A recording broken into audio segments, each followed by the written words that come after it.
हाँ जी, सत श्री अकाल मेरे प्यारे दोस्तों, स्वागत है तुहाडा साडे प्लेटफॉर्म दे विच।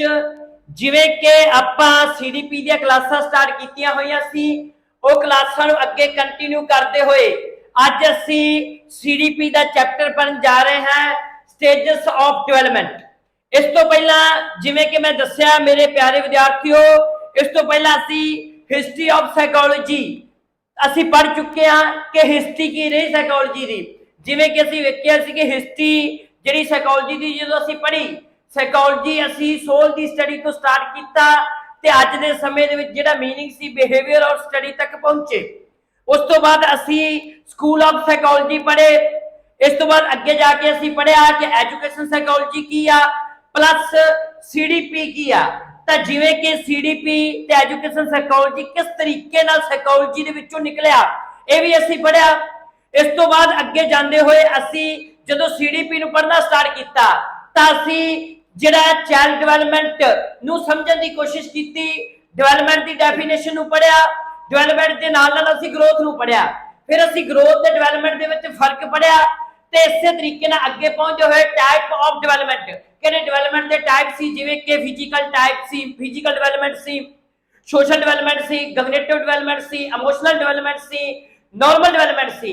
इन्हां नूं पढ़िया ते अज असी स्टार्ट करन जा रहे हां स्टेजेस ऑफ डेवलपमेंट। डेवलपमेंट दे जिहड़े पड़ाव सी ओह असी अज स्टार्ट करन लगे हां। इस तो बाद असी पढ़ांगे प्रिंसीपल ऑफ डेवलपमेंट, जिहड़े डेवलपमेंट दे जिहड़े सिद्धांत ने उन्हां नूं असी पढ़ांगे। अगे जाके असी पढ़ांगे फैक्टर ऑफ डेवलपमेंट कि डेवलपमेंट के उत्ते प्रभाव फैक्टर साडे डेवलपमेंट के उपर की पैंदे आ, जिहड़े खास करके दो फैक्टर पैंदे आ, हेरिडिटी प्लस जिहड़ी एनवायरनमेंट सी। फिर असी जाके अगे थ्योरियां पढ़ांगे जिवें कि जीन पियाजे की थ्योरी, कोलबर्ग की थ्योरी। इस तरीके नाल असी डेवलपमेंट नूं समझदे जावांगे। दूजी गल मैं वार-वार ये गल कह रहा कि जिहड़ा डेवलपमेंट दा चैप्टर आ, ये सीधा सीधा गल करिए असी PS टेट देन जा रहे, तुसी CTET देन जा रहे, जां कोई भी टीचिंग एग्जाम देन जा रहे हो, पूरे भारत दे विच किसी भी टीचिंग एग्जाम नूं देन जांदे हो तां उहदे विच CDP दा रोल बहुत वध जांदा है। ते CDP दे नाल नाल ही असी एक चीज होर तुसी देखी होनी है कि 25 सितंबर नूं इन्हां ने सुपरवाइजर दा पेपर लेना है ते सुपरवाइजर दे पेपर दे विच भी इन्हां ने की कीता कि 20 नंबर दी जिहड़ी आ ओह CDP पाती है। नाल ही नाल तुसी अगे जाके वेखो NTT दी पोस्टां भी अनाउंस होण जा रही ने बहुत जल्द। इस महीने दे विच नोटिफिकेशन आ जाऊगा NTT दा भी, तां उहदे विच भी 60 नंबर दी जिहड़ी आ CDP पा दित्ती आ।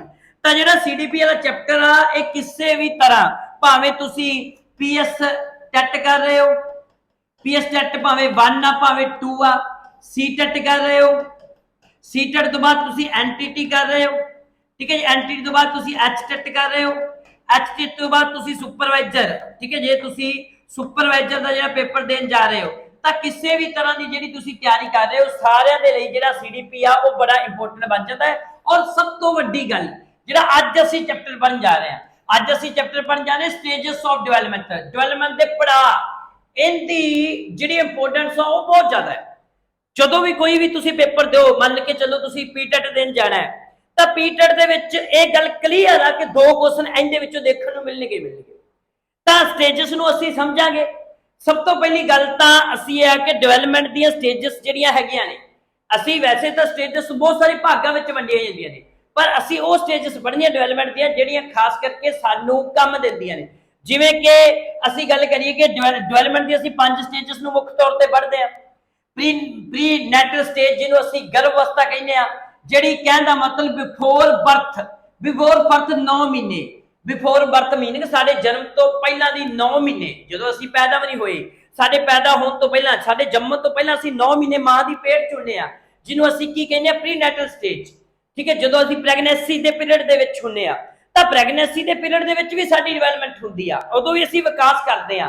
क्योंकि जिवें कि मैं ये अगे जाके चीज समझाऊंगा भी कि उस समय एक छोटा जिहा सैल हुंदा है जिहड़ा मां दे पेट दे अंदर हुंदा है, तां सैल टुੱਟਣ तो बाद वो एक टिशू बनता, टिशू तो बाद एक अंग बनता, अंग तो बाद एक बॉडी बनती है।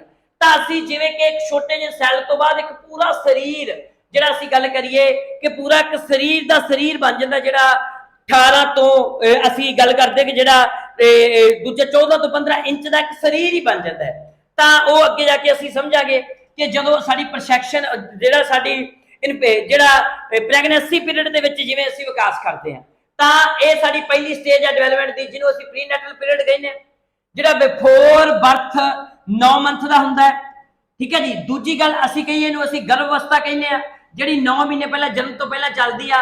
ਠੀਕ ਹੈ। ਇਹਨੂੰ ਅੱਗੇ ਅੱਗੇ ਜਾ ਕੇ ਅਸੀਂ ਸਮਝਾਂਗੇ ਜਦੋਂ ਅਸੀਂ ਜੰਮੇ ਵੀ ਸੀ ਉਸ ਸਮੇਂ ਅਸੀਂ ਕਿਵੇਂ ਕਿਵੇਂ ਡਿਵੈਲਪਮੈਂਟ ਸਾਡੀ ਹੁੰਦੀ ਆ, ਕਿਹੜੇ ਕਿਹੜੇ ਲੱਛਣ ਦੇ ਵਿੱਚ, ਕਿਹੜੇ ਕਿਹੜੇ ਕਰੈਕਟਰ ਸਟਾਈਲ ਦੇ ਵਿੱਚ ਸਾਡੀ ਡਿਵੈਲਪਮੈਂਟ ਹੁੰਦੀ ਹੈ। ਉਸ ਤੋਂ ਬਾਅਦ ਦੂਜੀ ਗੱਲ ਆਉਂਦੀ ਆ, ਦੂਜਾ ਇਹਦਾ ਇਨਫੈਂਸੀ ਪੀਰੀਅਡ, ਸ਼ਿਸ਼ੂ ਕਾਲ। ਦੂਜੀ ਜਿਹੜੀ ਡਿਵੈਲਪਮੈਂਟ ਆ ਗਈ ਇਨਫੈਂਸੀ ਪੀਰੀਅਡ, ਸ਼ਿਸ਼ੂ ਕਾਲ। ਸ਼ਿਸ਼ੂ ਕਾਲ ਜਿਹੜਾ ਹੈਗਾ ਇਹ ਜਨਮ ਤੋਂ ਲੈ ਕੇ 2 ਸਾਲ ਤੱਕ ਦਾ। ਅਸੀਂ ਜਿਹੜਾ ਸਟੇਜਸ ਡਿਵੈਲਪਮੈਂਟ ਦੀਆਂ ਸਟੇਜਸ ਨੂੰ ਪੜ੍ਹਦੇ ਹਾਂ। ਪਹਿਲਾ ਸਾਡਾ ਹੈਗਾ ਸੀ ਉਹ ਸੀ ਪ੍ਰੀਨੈਟਲ ਸਟੇਜ, ਦੂਜੀ ਆ ਜਾਂਦੀ ਇਨਫੈਂਸੀ ਪੀਰੀਅਡ। ਜਿਹੜਾ ਇਨਫੈਂਸੀ ਪੀਰੀਅਡ ਹੈਗਾ ਇਹ ਸਾਡੇ ਜਨਮ ਤੋਂ ਲੈ ਕੇ 2 ਸਾਲ ਤੱਕ, ਤੇ ਸੈਂਸਰ ਆਫ ਟੀਚਰ ਮੰਨ ਲਓ ਇਸ ਸਮੇਂ ਦੇ ਵਿੱਚ ਅਸੀਂ ਆਪਣੀਆਂ ਗਿਆਨ ਇੰਦਰੀਆਂ ਤੋਂ ਸਿੱਖਦੇ। ਉਹ ਅੱਗੇ ਜਾ ਕੇ ਜਦੋਂ ਮੈਂ ਐਕਸਪਲੇਨੇਸ਼ਨ ਕਰਾਂਗਾ ਉਹਦੇ ਵਿੱਚ ਦੱਸਾਂਗਾ ਕਿਵੇਂ ਗਿਆਨ ਇੰਦਰੀਆਂ ਤੋਂ ਸਿੱਖਿਆ ਜਾਂਦਾ ਹੈ। ਠੀਕ ਹੈ। ਇਹ ਤਾਂ ਮੈਂ ਮੁੱਕਦੀ ਇੱਕ ਲਾਸਟ ਜੀ ਗੱਲ ਦੱਸੀ ਕਿ ਜਿਹੜਾ ਇਨਫੈਂਸੀ ਪੀਰੀਅਡ ਹੁੰਦਾ ਹੈ ਤਾਂ ਇਹ ਕਿਹੜਾ ਹੁੰਦਾ ਹੈ ਸਾਡੇ ਜਨਮ ਤੋਂ ਲੈ ਕੇ 0 ਤੋਂ ਲੈ ਕੇ 2 ਸਾਲ ਤੱਕ। ਅਸੀਂ 0 ਤੋਂ ਵੀ 2 ਸਾਲ ਕਹਿ ਸਕਦੇ ਜਾਂ ਜਦੋਂ ਅਸੀਂ ਜਨਮ ਹੋ ਜਾਂਦਾ ਹੈ, ਜਦੋਂ ਪੈਦਾ ਹੋਏ ਨੇ, ਸਾਡੇ ਪੈਦਾ ਹੋਣ ਤੋਂ ਲੈ ਕੇ 2 ਸਾਲ ਤੱਕ ਦਾ ਪੀਰੀਅਡ। ਉਸ ਤੋਂ ਬਾਅਦ ਆ ਜਾਂਦਾ ਤੀਜਾ ਪੁਆਇੰਟ ਅਰਲੀ ਚਾਈਲਡਹੁੱਡ ਪੀਰੀਅਡ।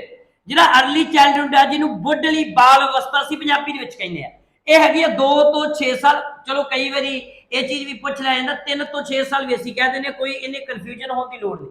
ਤੀਜਾ ਸਾਲ ਸਾਡਾ ਸਟਾਰਟ ਹੋ ਜਾਂਦਾ, ਦੂਜਾ ਸਾਲ ਸਾਡਾ ਕੰਪਲੀਟ ਹੋ ਜਾਂਦਾ। ਤਾਂ ਅਸੀਂ 2 ਤੋਂ 6 ਵੀ ਕਹਿ ਸਕਦੇ ਹਾਂ, 3 ਤੋਂ 6 ਵੀ ਅਸੀਂ ਕਹਿ ਸਕਦੇ ਹਾਂ, ਇਹਦੇ ਵਿੱਚੋਂ ਕੋਈ ਬਹੁਤੀ ਦਿੱਕਤ ਵਾਲੀ ਗੱਲ ਨਹੀਂ। ਤਾਂ ਇਹ ਜਿਹੜਾ ਅਰਲੀ ਚਾਈਲਡਹੁੱਡ ਆ ਇਸ ਸਮੇਂ ਅਸੀਂ ਪ੍ਰੀ ਸਕੂਲ ਤਾਂ ਸਾਡਾ ਸਟਾਰਟ ਹੋ ਜਾਂਦਾ। ਵੈਸੇ ਸਕੂਲਿੰਗ ਤਾਂ ਸਾਡੀ ਸਟਾਰਟ ਹੁੰਦੀ ਹੈ ਜਾ ਕੇ 6 ਸਾਲ ਤੋਂ, ਪਰ ਪ੍ਰੀ ਸਕੂਲ ਜਿਹੜਾ ਅਸੀਂ ਗੱਲ ਕਰੀਏ ਪ੍ਰੀ ਨਰਸਰੀ ਜਾਂ ਪ੍ਰੀ ਸਕੂਲ ਦੀ ਸਟੇਜ ਆ ਜਿਹੜੀ ਉਹ ਸਾਡੀ ਇਸ ਸਮੇਂ ਦੇ ਵਿੱਚ ਸਟਾਰਟ ਹੋ ਜਾਂਦੀ। ਇਸ ਤੋਂ ਬਾਅਦ ਅੱਗੇ ਚੌਥਾ ਪੁਆਇੰਟ ਆ ਜਾਂਦਾ ਲੇਟਰ ਚਾਈਲਡਹੁੱਡ। ਠੀਕ ਹੈ ਜੀ। ਅਸੀਂ ਲੇਟਰ ਚਾਈਲਡਹੁੱਡ ਜਿਹੜਾ ਹੈਗਾ ਪਿਛਲੀ ਬਾਲ ਅਵਸਥਾ ਦੀ ਗੱਲ ਕਰੀਏ ਤਾਂ ਪਿਛਲੀ ਬਾਲ ਅਵਸਥਾ 6 ਤੋਂ 11 ਸਾਲ ਤੱਕ ਦੀ ਆ। ਤਾਂ ਇਹਦੇ ਵਿੱਚ ਅਸੀਂ ਗੈਂਗ ਏਜ ਦੇ ਵਿੱਚ ਆਏ ਨੇ, ਟੋਲੀਆਂ ਦੇ ਵਿੱਚ ਪਹੁੰਚਣਾ ਸਟਾਰਟ ਕਰਦੇ ਨੇ, ਸਾਡੀ ਟੋਲੀ ਬੰਨੀ ਸੋਸ਼ਲਾਈਜੇਸ਼ਨ ਸਾਡਾ ਜਿਹੜਾ ਸਟਾਰਟ ਹੋ ਜਾਂਦਾ ਹੈ। ਜਿਵੇਂ ਕਿ ਪਹਿਲਾਂ ਅਸੀਂ 6 ਸਾਲ ਤੱਕ ਆਪਣੇ ਘਰਾਂ 'ਚ ਰਹਿੰਦੇ ਹਾਂ ਤਾਂ ਸਾਡੇ ਘਰ ਤੋਂ ਇਲਾਵਾ ਸਾਡਾ ਕੋਈ ਵੀ ਗਰੁੱਪ ਨਹੀਂ ਹੁੰਦਾ। ਜਦੋਂ ਅਸੀਂ 6 ਸਾਲ ਦੇ ਵਿੱਚ ਸਕੂਲ 'ਚ ਜਾਵਾਂਗੇ, ਸਕੂਲ ਦੇ ਵਿੱਚ ਇੱਕ ਸਾਥੀਆਂ ਦਾ ਟੋਲੀ ਬਣੂਗਾ ਸਾਡੇ, ਜਿਵੇਂ ਇੱਕ ਸਾਥੀ ਦੋਸਤ ਬਣ ਗਏ, ਦਾਸਤਾਂ ਦੇ ਵਿੱਚ ਅਸੀਂ ਗੈਂਗ ਦੇ ਵਿੱਚ ਇਨਕਲੂਡ ਹੋ ਜਾਂਦੇ ਆ। ਸੋਸ਼ਲਾਈਜੇਸ਼ਨ ਸਾਡਾ ਸਟਾਰਟ ਹੋ ਜਾਂਦਾ ਹੈ। ਵੈਸੇ ਤਾਂ ਸੋਸ਼ਲਾਈਜੇਸ਼ਨ ਆਖਰੀ ਸਟੇਜ ਅਡੋਲਸੈਂਸ ਵਿੱਚ ਹੁੰਦਾ ਹੈ, ਪਰ ਜਦੋਂ ਅਸੀਂ ਪਰਿਵਾਰ ਤੋਂ ਸਮਾਜ ਦੇ ਵਿੱਚ ਜਾਂਦੇ ਆ ਤਾਂ ਸਾਡਾ ਸੋਸ਼ਲਾਈਜੇਸ਼ਨ ਸਟਾਰਟ ਹੁੰਦਾ ਹੈ। ਦੂਜੀ ਅਸੀਂ ਗੈਂਗ ਟੋਲੀ ਦੇ ਵਿੱਚ ਅਸੀਂ ਜਾ ਵੜਦੇ ਆ। ਉਹ ਅੱਗੇ ਜਾ ਕੇ ਅਸੀਂ ਇਹਨਾਂ ਚੀਜ਼ਾਂ ਨੂੰ ਸਮਝਾਂਗੇ। ਲਾਸਟ ਸਟੇਜ ਜਿਹੜੀ ਹੈਗੀ ਆ ਉਹ ਹੈਗੀ ਆ ਅਡੋਲਸੈਂਸ ਪੀਰੀਅਡ। ਅਡੋਲਸੈਂਸ ਪੀਰੀਅਡ ਜਿਹੜਾ ਹੈਗਾ ਜਿਹਨੂੰ ਅਸੀਂ ਕਿਸ਼ੋਰ ਅਵਸਥਾ ਵੀ ਕਹਿੰਦੇ ਆ। ਕਿਸ਼ੋਰ ਅਵਸਥਾ 12 ਤੋਂ 18 ਸਾਲ ਹੈ। ਵੈਸੇ ਕਈ ਥਾਵਾਂ ਦੇ ਵਿੱਚ ਤੁਹਾਨੂੰ 12 ਤੋਂ 19 ਸਾਲ ਹੀ ਮਿਲ ਜੂਗੀ। ਉਹ ਅਲੱਗ-ਅਲੱਗ ਰਿਸਰਚ ਸੈਂਟਰਾਂ ਦੇ ਅਲੱਗ-ਅਲੱਗ ਇਹਨੂੰ ਅਸੀਂ ਚੀਜ਼ਾਂ ਦੇ ਵਿੱਚ ਆਇਡੈਂਟੀਫਾਈ ਕੀਤਾ। ਜਿਵੇਂ ਔਰਤਾਂ ਜਿਹੜੀਆਂ ਕੁੜੀਆਂ ਖਾਸ ਕਰਕੇ ਹੈਗੀਆਂ ਨੇ ਉਹਨਾਂ ਵਿੱਚ ਕਿਸ਼ੋਰ ਅਵਸਥਾ ਜਿਹੜੀ ਕਿ 11 ਤੋਂ 17 ਸਾਲ ਪਾਈ ਜਾਂਦੀ, ਕਿਉਂਕਿ ਕੁੜੀਆਂ ਦੇ ਵਿੱਚ ਜਿਹੜੀ ਜਵਾਨੀ ਆ, ਯੰਗ ਏਜ ਆ, ਉਹ ਬੜੀ ਜਲਦੀ ਆਉਂਦੀ ਆ। ਤਾਂ ਇਸੇ ਤਰੀਕੇ ਨਾਲ ਜਿਹੜੀ ਸਾਡੀ ਅਡੋਲਸੈਂਸ ਦਾ ਪੀਰੀਅਡ ਹੈਗਾ ਉਹ 12 ਤੋਂ 18 ਸਾਲ ਦਾ ਹੈ। ਤੇ ਇਹ ਸਾਡੇ ਲਈ ਪਛਾਣ ਦਾ ਸੰਕਟ ਆ, ਆਇਡੈਂਟੀ ਕ੍ਰਾਈਸਿਸ ਆ। ਇਹਦੇ ਵਿੱਚ ਸਾਡੇ ਵਿੱਚ ਕੀ ਆ ਜਾਂਦਾ ਹੈ, ਆਇਡੈਂਟੀ ਕ੍ਰਾਈਸਿਸ ਜਿਹੜਾ ਆ ਜਾਂਦਾ ਹੈ ਕਿ ਅਸੀਂ ਕੌਣ ਆ, ਕਿੱਦਾਂ, ਕਿੱਥੇ ਆ। ਠੀਕ ਹੈ। ਆਇਡੈਂਟੀ ਕ੍ਰਾਈਸਿਸ ਜਿਹੜਾ ਸਾਡੇ 'ਚ ਸਟਾਰਟ ਹੋ ਜਾਂਦਾ। ਉਸ ਤੋਂ ਬਾਅਦ ਅਸੀਂ 2 ਸਟੇਜਸ ਨੂੰ ਹੋਰ ਵੀ ਇਨਕਲੂਡ ਕਰ ਸਕਦੇ। ਉਹ 2 ਸਟੇਜਸ ਹੈਗੀਆਂ ਨੇ। ਇੱਕ ਹੈਗੀ ਆ ਬਾਲਕ ਅਵਸਥਾ। ਠੀਕ ਹੈ ਜੀ। ਇਹ ਆ ਗਈ ਬਾਲਕ, ਆ ਗੱਗਾ ਹੈ, ਬਾਲਕ ਨਹੀਂ ਬਾਲਕ ਅਵਸਥਾ, ਜਿਹਨੂੰ ਅਸੀਂ ਅੰਗਰੇਜ਼ੀ ਦੇ ਵਿੱਚ ਅਡਲਟ ਪੀਰੀਅਡ ਕਹਿੰਦੇ ਆ। ਤੇ ਇਹ ਖਾਸ ਕਰਕੇ ਚੱਲਦਾ ਹੈ 18 ਤੋਂ 60 ਸਾਲ ਦਾ। ਤੇ ਲਾਸਟ ਵਿੱਚ ਆ ਜਾਂਦੀ ਹੈ 올ਡ ਏਜ। ਤੇ ਜਿਹੜੀ 올ਡ ਏਜ ਆ ਇਹ 60 ਪਲੱਸ ਜਾਂਦੀ ਹੈ। ਪਰ ਇਹ ਚੀਜ਼ ਸਾਡੇ ਲਈ ਕੰਮ ਦੀ ਨਹੀਂ, ਸਾਨੂੰ ਪੜ੍ਹਨ ਦੀ ਲੋੜ ਨਹੀਂ, ਕਿਉਂਕਿ ਸਾਡੀ ਜਿਹੜੀ ਸਕੂਲਿੰਗ ਆ, ਕਿਉਂਕਿ ਤੁਸੀਂ ਕਿਸੇ ਟੀਚਿੰਗ ਐਗਜ਼ਾਮ ਦੀ ਤਿਆਰੀ ਕਰ ਰਹੇ ਹੋ, ਤੁਸੀਂ ਬੱਚਿਆਂ ਨੂੰ ਜਾ ਕੇ ਪੜ੍ਹਾਉਣਾ ਹੈ। ਇਹ CDP ਤੁਹਾਨੂੰ ਤਾਂ ਪੜ੍ਹਾਇਆ ਜਾ ਸਕਦਾ ਹੈ ਕਿ ਤੁਸੀਂ ਬੱਚੇ ਦੀ ਡਿਵੈਲਪਮੈਂਟ ਕਿਸ ਤਰ੍ਹਾਂ ਹੋਊਗੀ ਤੁਸੀਂ ਉਸ ਚੀਜ਼ ਨੂੰ ਅਬਜ਼ਰਵ ਕਰ ਸਕੋ, ਸਮਝ ਸਕੋ। ਜੇ ਤੁਸੀਂ ਬੱਚੇ ਦੀ ਡਿਵੈਲਪਮੈਂਟ ਨੂੰ ਅੰਡਰਸਟੈਂਡ ਕਰ ਸਕੋਗੇ, ਬੱਚੇ ਦੀ ਡਿਵੈਲਪਮੈਂਟ ਨੂੰ ਸਮਝ ਸਕੋਗੇ, ਤਾਂ ਹੀ ਬੱਚੇ ਨੂੰ ਸਿਖਾਓਗੇ ਨਾ। ਮੰਨ ਲਓ ਜਿਵੇਂ ਕਿ ਇੱਕ ਬੱਚੇ ਦੀ ਤੁਹਾਨੂੰ ਅੰਡਰਸਟੈਂਡਿੰਗ ਹੋਵੇ ਕਿ ਬੱਚਾ ਜਿਹੜਾ ਖਾਸ ਕਰਕੇ ਗੱਲ ਕਰੀਏ ਕਿ ਕੋਈ ਇਨਫੈਂਸੀ ਪੀਰੀਅਡ ਦਾ ਬੱਚਾ ਕਿੰਨੀ ਕੁ ਗੱਲ ਸਮਝ ਸਕਦਾ ਹੈ। ਅਰਲੀ ਚਾਈਲਡਹੁੱਡ ਦਾ ਬੱਚਾ ਹੈ, ਜਿਵੇਂ ਅਰਲੀ ਚਾਈਲਡਹੁੱਡ ਦੇ ਬੱਚੇ ਦੇ ਅੰਦਰ ਜਿਹੜੀ ਚੀਜ਼ ਆ ਉਹਨੂੰ ਤੁਸੀਂ ਗੱਲ ਕਰੋ ਕਿ ਅਬਸਟ੍ਰੈਕਟ ਚੀਜ਼ਾਂ ਸਮਝਾਉਣ ਲੱਗ ਪੋ ਤਾਂ ਉਹਨੂੰ ਨਹੀਂ ਸਮਝ ਲੱਗਣੀਆਂ।